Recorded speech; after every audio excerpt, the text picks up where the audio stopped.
Drive it long into the pocket. Jenkins the target. Barrass got back well. Barrass has been outstanding, really, from the first minute. Kick inside the forward 50. Barrass goes back. Oh, that's a terrific mark. There's a lot to like about young Barrass. I mean, he doesn't win a whole lot of footy, probably doesn't have to, but his timing's good also. He's a big lump of a lad. West Coast might have uncovered another good key defender.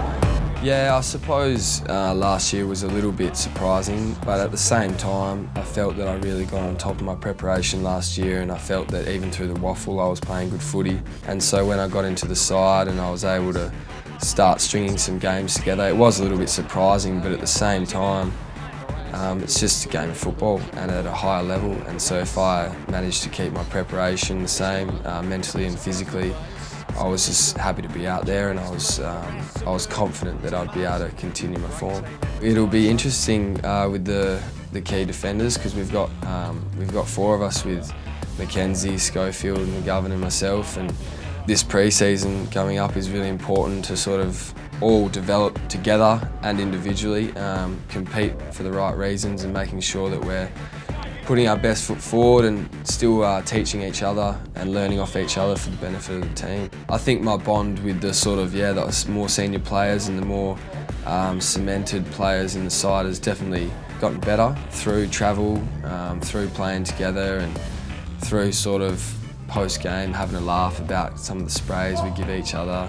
And it's just the nature of the beast. It's not that previously we weren't trying, but if you're spending a lot of your time training, meeting, and preparing with the Waffle Boys, you form a bit of a tighter bond with them, and it's the same goes with AFL. So I feel like my chemistry amongst the older boys is definitely on the increase. The Western Bulldogs have won a famous victory.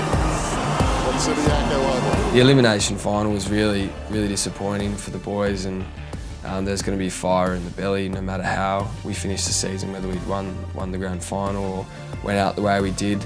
I wasn't a part of the grand final loss, so I wasn't quite sure. I don't have something to contrast it to the previous year, but I feel like since we were thrown into off-season so abruptly, it was a bit of a shock, and which seems to kick-start a bit of emotion and a bit of motivation for this pre-season.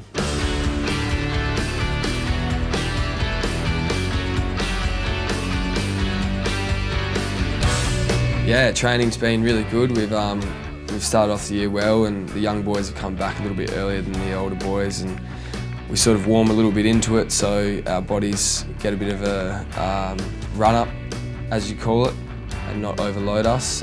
So we're just sort of getting through those stages and ready to get into it. I've leaned up a little bit from last year. I was pretty fat towards the back end of the year. And that's just the nature of the season. With carb loading, you sort of tend to stack on a few. But I'm feeling a bit leaner and a bit lighter this pre-season, but I don't feel like I've lost too much strength. But we'll see how we go. It's a long pre-season, and there's obviously a lot of room for expansion, so I'm looking forward to it.